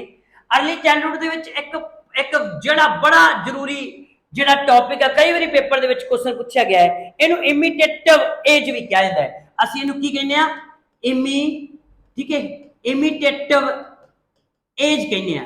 ਇਮੀਟੇਟਿਵ ਏਜ ਦਾ ਮੀਨਿੰਗ ਜੇ ਅਸੀਂ ਪੰਜਾਬੀ ਦੇ ਵਿੱਚ ਗੱਲ ਕਰੀਏ, ਅਨੁਕਰਨ। ਅੱਗੇ ਜਾ ਕੇ ਵੀ ਤੁਸੀਂ ਆਪਾਂ ਅਨੁਕਰਨ ਜਿਹੜਾ ਹੈਗਾ ਉਹ ਅੱਗੇ ਜੇ ਕੋਈ ਟੀਚਿੰਗ ਲਰਨਿੰਗ ਪੜਾਂਗੇ ਤਾਂ ਉਹਦੇ ਵਿੱਚ ਵੀ ਜਾ ਕੇ ਥਿਊਰੀਆਂ ਨੂੰ ਅਸੀਂ ਚੰਗੀ ਤਰ੍ਹਾਂ ਪੜਾਂਗੇ। ਅਨੁਕਰਨ ਪ੍ਰਕਿਰਿਆ ਜਿਹੜੀ ਹੈਗੀ ਆ, ਇਹਨੂੰ ਅਸੀਂ ਕਹਿੰਦੇ ਆ ਇਮੀਟੇਟਿਵ ਏਜ ਜਾਂ ਅਨੁਕਰਨ ਪ੍ਰਕਿਰਿਆ ਦਾ ਮੀਨਿੰਗ ਹੁੰਦਾ ਹੈ ਕਿ ਬੱਚਾ ਨਕਲ ਮਾਰ ਕੇ ਸਿੱਖਦਾ ਹੈ। ਬੱਚਾ ਕੀ ਕਰਦਾ ਹੈ, ਕਾਪੀ ਕਰਦਾ ਹੈ, ਨਕਲ ਕਰਦਾ ਹੈ ਜਾਂ ਕਾਪੀ ਕਰਦਾ ਹੈ। ਮੰਨ ਲਓ ਜਿਵੇਂ ਤੁਸੀਂ ਇੱਕ ਗੱਲ ਸੁਣੋ घर दे विच तुसीं खीर खा रहे हो, बच्चा तुहाडी कॉपी करूगा, नकल करूगा, वो भी जिवें तुसीं खीर खाओगे उवें खीर खाण की कोशिश करेगा। जिवें अक्सर तुसीं हुण वेखिया होना बच्चा जदों भी खास करके अर्ली चाइल्डहुड पीरियड दे विच हुंदा बच्चा, तां तुसीं घर दे विच फोन दा प्रयोग करदे हो, तां जदों तुसीं कंन नाल फोन लाउंदे हो बच्चा तुहाडी नकल करके उवें कंन नाल फोन लावेगा, तो कोशिश उस तरीके दे एक्शन करेगा, उवें फोन ते करूगा, करूगा, हैलो मामा, हैलो मासी, उस तरीके जिवें तुसीं करोगे उवें करोगे। और ये गल एक चीज होर ध्यान दे विच वेखो वेखो इमीटेटिव एज दे विच आपां एक ना गल तुसीं घरां दे विच, मैं इस चीज नूं इत्थे बकायदा लै रहा, तुहाडी लाइफ दे विच भी ये बहुत जरूरी है। तुहाडे घर दे विच बच्चे ने, बच्चे नूं तुसीं जदों भी बोलना तोतरी आवाज च नहीं बोलना कि आ सेब खा लो, बच्चे आ खा लो, वो खा लो, क्योंकि बच्चे ने तुहानूं कॉपी करना है, तो तुसीं क्लैरिटी दे विच बोलना है, क्योंकि जे तुसीं क्लैरिटी दे विच बोलोगे तो उन्नी उहदी लैंगुएज दे विच डेवलपमेंट होगी। तो असीं इहो जिहा माहौल दिओ बच्चे नूं, खास करके तुसीं भी कल स्कूलां दे विच जाना है, तुसीं टीचर लगना है, टीचर लग के तुसीं स्कूलां जाना, जां तुसीं सुपरवाइजर बन के किसी ऑफिस दे विच बैठना है, तो तुसीं स्कूल दे विच जदों अर्ली चाइल्डहुड दे बच्चे तुहाडे कोल पहुंचणगे तो तुसीं इस तरीके दा माहौल देना है तुसीं कि जिहदे करके बच्चा तुहानूं कॉपी करे तो इस तरीके दा कॉपी करे कि अगे जाके वो तूफान खड़ा कर दे। ठीक है जी। तो इस करके जिहड़ी ये स्टेज होंदी है इमीटेटिव एज होंदी है, अनुकरण प्रक्रिया होंदी है। अनुकरण प्रक्रिया मतलब बच्चा नकल करके कॉपी करके सीखदा, जिवें जिवें दी तुसीं हरकतां करोगे, सॉरी मैं हरकत शब्द यूज करता, किस किस तरीके दे काम तुसीं करोगे बच्चा तुहानूं कॉपी करेगा। ये फर्स्ट आ। दूजी गल इहदे विच एक चीज होर वेखो, मैं इसे करके स्लाइड नूं पिछे लिया सी, इस चीज नूं मैं अगे जाके तुसीं स्क्रीनशॉट मारना मार सकदे हो। एक चीज मैं होर जाके अगे एक चीज होर थोड़ी जी साइड ते लैके दूजा पॉइंट मैं होर लैन जा रहा। दूजा पॉइंट यह है कि इनू असी हैमिनिज्म के नाल भी जानते हैं। ठीक है, इस एज नू असी हैमिनिज्म जिहड़ा है उस शब्द के नाल भी इनू जानते हैं, जिन्हों असी पंजाबी दे विच की कहने आ संजीववाद। संजीववाद कहने का मतलब बच्चे नू निर्जीव चीज ते संजीव जीव लिविंग ते नॉन लिविंग चीज़ों दे विच मीनिंग नहीं पता। मीनिंग के तुसीं एक गल सुन लो कि बच्चा कोई मंजे ते बैठा है, किसी बैड ते सोफे ते बैठा है, उहदे उपर कोई चीज डिग पैंदी तां आपां कहीं उहदे उपर डिग पैंदी, बच्चा रोन लग पैंदा। जिहड़ी चीज उहदे उपर डिगदी आपां उहनूं दो थप्पड़ मार दिंदे आ।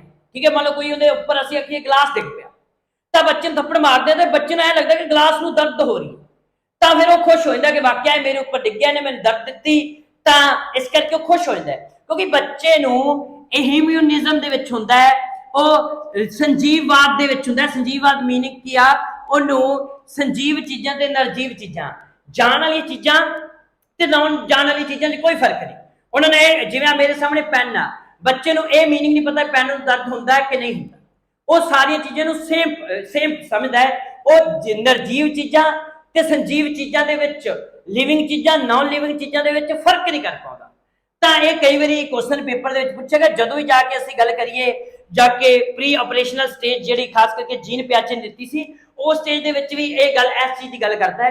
ये बड़ा ज़्यादा क्वेश्चन है जो अज के समय के पूछा गया सी, और अज के समय एक होर टॉयलेट ट्रेनिंग भी इतने स्टार्ट हो जाती। हुण तुसीं ये चीज़ नूं भी हैरान हो गए, तो टॉयलेट ट्रेनिंग के बच्चा टॉयलेट खुद करना सीख जाता है इस एज के। ठीक है, कि बच्चा टॉयलेट भी खुद जाना सीख जाता है। तो इस करके ये जिहड़ी एज हैगी आ, इस एज दे विच असीं गल करिए तो इस एज दे विच बच्चे दा टॉयलेट ट्रेनिंग भी जिहड़ी हैगी आ, ठीक है, असीं गल करिए टॉयलेट ट्रेनिंग भी जिहड़ी बच्चे दी आ वो भी स्टार्ट हो जाती इस पीरियड दे विच। तां अर्ली चाइल्डहुड दे विचों मैं बार-बार कह रहा कि अक्सर बहुत सारे क्वेश्चन पूछने मिलते हैं। मैं स्लाइड में ओपन करके होर चीज़ां भी तुहानूं समझाऊंगा, पर उहदे तो पहला जिहड़ियां तीन चीज़ां मैं तुहानूं समझाईयां ने, किहड़ियां समझाईयां ने, इमीटेटिव एज होगी, जिहड़ा संजीववाद हो गया, टॉयलेट ट्रेनिंग होगी कि बच्चा खुद टॉयलेट जाना स्टार्ट कर देता है, उनकी ट्रेनिंग स्टार्ट हो जाती है। इस तो पहला असी पिछे पढ़ के भी आए इन्फेंसी पीरियड, उदों मैं इन्फेंसी पीरियड च दस्सिया भी सी बच्चे का खाना कौन तैयार कर रहा है, उनकी मां तैयार कर रही है। बच्चे को टॉयलेट कौन करा रहा है, उनकी मां तैयार करवा रही है। बच्चे को सुआ कौन रहा है, उनकी मां सुआ रही है। तो इस करके बच्चा इंडिपेंड आ, निर्भर आ किसी के उपर, पर उदों वो एक पड़ाव सेल्फ निर्भर होने दे विच अपने इंडिपेंड होने वालों वध रहा है, पर इंडिपेंड हो नहीं रहा सी। तो इत्थे ये चीज़ां जिहड़ियां सी ਉਹ ਆਉਣੀਆਂ ਸਟਾਰਟ ਹੋ ਜਾਂਦੀਆਂ ਨੇ। ਤਾਂ ਇਸ ਸਲਾਈਡ ਨੂੰ ਤੁਸੀਂ ਜਾਂ ਚੀਜ਼ ਦਾ ਤੁਸੀਂ ਸਕਰੀਨਸ਼ਾਟ ਮਾਰ ਕੇ ਵੀ ਚੀਜ਼ਾਂ ਨੂੰ ਸਮਝ ਸਕਦੇ ਹੋ। ਜੇ ਤੁਸੀਂ ਆਪਣੀ ਕਾਪੀ ਤੇ ਨੋਟ ਕਰਨਾ, ਕਾਪੀ ਤੇ ਨੋਟ ਕਰ ਸਕਦੇ ਹੋ। ਬਾਕੀ ਇਹ ਸਾਰੀਆਂ ਪੀਪੀਟੀ ਜਿਹੜੀਆਂ ਹੈਗੀਆਂ ਨੇ ਇਹ ਤੁਹਾਨੂੰ ਅਸੀਂ ਅੱਗੇ ਜਾ ਕੇ ਪ੍ਰੋਵਾਈਡ ਵੀ ਕਰਵਾਵਾਂਗੇ। ਤਾਂ ਇਸ ਤੋਂ ਬਾਅਦ ਅਗਲੀ ਗੱਲ ਤੇ ਅਸੀਂ ਆਈਏ, ਅਸੀਂ ਅਗਲੀ ਚੀਜ਼ ਨੂੰ ਸਮਝਣ ਦੀ ਕੋਸ਼ਿਸ਼ ਕਰਦੇ ਹਾਂ। ਤਾਂ ਅਗਲੀ ਚੀਜ਼ ਜਿਹੜੀ ਹੈਗੀ ਆ, ਇਸ ਤੋਂ ਬਾਅਦ ਜਿਹੜੀ ਅਗਲੀ ਚੀਜ਼ ਅਸੀਂ ਸਮਝਦੇ ਹਾਂ ਉਹ ਅਸੀਂ ਆ ਜਾਂਦੀ ਹੈ ਕਿ ਉਹ ਪਿੱਛੇ ਬਣਨ ਤੋਂ ਬਾਅਦ ਇਸ ਅਵਸਥਾ ਵਿੱਚ ਬੱਚਾ ਖਿਡੌਣਿਆਂ ਨਾਲ ਖੇਡਾਂ ਵਿੱਚ ਕਾਫੀ ਸਮਾਂ ਬਿਤਾਉਂਦਾ ਹੈ। ਔਰ ਇੱਕ ਚੀਜ਼ ਧਿਆਨ ਦੇ ਵਿੱਚ ਰੱਖੋ, ਇਹ ਟੋਏ ਏਜ ਵੀ ਆ, ਖਿਡੌਣਿਆਂ ਦੀ ਉਮਰ ਵੀ ਆ। ਔਰ ਇਹ ਪੇਪਰ ਦੇ ਵਿੱਚ ਬੜੀ ਵਾਰ ਕੁਐਸਚਨ, ਮਤਲਬ ਰਿਪੀਟਡ ਕੁਐਸਚਨ। ਔਰ ਪੇਪਰ ਦੇ ਵਿੱਚ ਰਿਪੀਟ ਕਿਵੇਂ ਹੁੰਦਾ ਹੈ, ਕੁਐਸਚਨ ਚ ਪੁੱਛ ਲੈਂਦੇ ਨੇ ਕਿ ਟੋਏ ਏਜ ਕਿਹੜੀ ਏ ਤੇ ਟੋਏ ਏਜ ਕਿਹੜੀ ਆ, अर्ਲੀ ਚਾਈਲਡਹੁੱਡ। ਜਾਂ ਉੱਤੇ ਕੁਐਸਚਨ ਪਾ ਦੇਣਗੇ अर्ਲੀ ਚਾਈਲਡਹੁੱਡ ਕੀ ਆ, ਥੱਲੇ 4 ਆਪਸ਼ਨਾਂ ਹੋਣਗੀਆਂ, ਇੱਕ ਆਪਸ਼ਨ ਦੇ ਵਿੱਚ ਕੀ ਲਿਖਿਆ ਹੋਵੇਗਾ, ਟੋਏ ਏਜ। ਕਿਉਂਕਿ ਇਸ ਸਮੇਂ ਬੱਚਾ ਸਭ ਤੋਂ ਵੱਧ ਜਿਹੜਾ ਹੈ ਉਹ ਖਿਡੌਣਿਆਂ ਦੇ ਨਾਲ ਸਮਾਂ ਬਤੀਤ ਕਰਦਾ ਹੈ, ਖੇਡਣ ਦੇ ਵਿੱਚ ਜਿਹੜਾ ਸਮਾਂ ਹੈ ਉਹ ਬਿਤਾਉਂਦਾ ਹੈ। ਤਾਂ ਬੱਚੇ ਦੀ ਜਿਹੜੀ ਟੋਏ ਏਜ ਕਿਹੜੀ ਆ, ਉਹ अर्ਲੀ ਚਾਈਲਡਹੁੱਡ ਵਾਲੀ ਆ। ਠੀਕ ਹੈ, ਇਸ ਪੜਾਅ ਵਿੱਚ ਬੱਚਾ ਰਵਾਇਤੀ ਸਿੱਖਿਆ ਪ੍ਰਣਾਲੀ ਵਿੱਚ ਤਾਂ ਸ਼ਾਮਲ ਨਹੀਂ ਹੁੰਦਾ। ਮੈਂ ਗੱਲ ਕਿ ਇਸ ਸਟੇਜ ਦੇ ਵਿੱਚ ਚਿਲਡਰਨ ਜਿਹੜਾ ਹੈਗਾ ਉਹ ਟ੍ਰੈਡੀਸ਼ਨਲ ਸਿਸਟਮ ਐਜੂਕੇਸ਼ਨ ਦੇ ਸਿਸਟਮ ਦੇ ਵਿੱਚ ਨਹੀਂ ਜਾਂਦਾ, ਪਰ ਉਹ ਪ੍ਰੀ ਐਜੂਕੇਸ਼ਨ ਜਿਹੜੀ ਹੈਗੀ ਹੈ ਸਕੂਲ ਤੋਂ ਪਹਿਲਾਂ ਦੀ ਐਜੂਕੇਸ਼ਨ ਜਿਹੜੀ ਉਹ ਸਟਾਰਟ ਕਰ ਦਿੰਦਾ, ਜਿਹਨੂੰ ਅਸੀਂ ਪਲੇ ਸਕੂਲ ਵੀ ਕਹਿੰਦੇ ਨੇ। ਕਿ ਬੱਚੇ ਨੂੰ ਅਸਲ ਦੇ ਵਿੱਚ ਅਸੀਂ ਗੱਲ ਕਰੀਏ ਕਿ ਪਲੇ ਸਕੂਲ ਦੀ ਗੱਲ ਕਰੀਏ, ਬੱਚਿਆਂ ਨੂੰ ਖਿਡੌਣਿਆਂ ਦੇ ਰਾਹੀਂ ਕਿਸੇ ਤਰੀਕੇ ਨਾਲ ਮਤਲਬ ਖਿਡੌਣੇ ਰਾਹੀਂ ਬੱਚੇ ਨੂੰ ਸਿਖਾਇਆ ਜਾਂਦਾ ਹੈ। ਮਤਲਬ ਜਿਵੇਂ ਇੱਕ ਗੱਲ ਦੱਸੀ ਤੁਹਾਡੇ ਸਾਹਮਣੇ, ਇੱਕ ਸਲੇਟ ਆ ਸਲੇਟ ਹੈਗੀ, ਸਲੇਟ ਦੇ ਵਿੱਚ ਇਸ ਤਰੀਕੇ ਦੀ ਅਸੀਂ ਗੱਲ ਕਰਦੇ, ਜਿਵੇਂ ਇੱਥੇ ਅਸੀਂ 1 ਮਣਕਾ ਪਾ ਦਿੰਦੇ, ਇੱਥੇ ਅਸੀਂ 2 ਮਣਕੇ ਪਾ ਦਿੰਦੇ, ਇੱਥੇ ਅਸੀਂ 3 ਮਣਕੇ ਪਾ ਦਿੰਦੇ, ਇੱਥੇ ਅਸੀਂ 4 ਮਣਕੇ ਪਾ ਦਿੰਦੇ। ਠੀਕ ਹੈ, ਬੱਚੇ ਨੂੰ ਅਸੀਂ ਇਸ ਤਰੀਕੇ ਨਾਲ ਮਤਲਬ ਮਣਕਿਆਂ ਨੂੰ ਹੇਠਾਂ ਉਤਾਂ ਕਰੇਗਾ। ਤੁਹਾਨੂੰ ਨਾਲੇ ਤਾਂ ਅਕਾਊਂਟਿੰਗ ਸਿਖਾ ਰਹੇ ਹਾਂ, ਗਿਣਤੀ ਸਿਖਾ ਰਹੇ ਹਾਂ, ਨਾਲ ਹੀ ਨਾਲ ਅਸੀਂ ਇਹਨੂੰ ਕੀ ਕਰ ਰਹੇ ਹਾਂ, ਖਿਡਾ ਵੀ ਰਹੇ ਹਾਂ। ਤਾਂ ਇਸ ਕਰਕੇ ਬੱਚੇ ਨੂੰ ਸਿਖਾਉਣਾ ਕਿਹੜੀ ਤਰੀਕੇ ਨਾਲ, ਪਲੇ ਵੇ ਦੇ ਨਾਲ। ਕਿਉਂਕਿ ਬੱਚੇ ਦੀ ਏਜ ਕਿਹੜੀ ਆ, ਬੱਚੇ ਦੀ ਏਜ ਹੀ ਟੋਏ ਏਜ ਆ।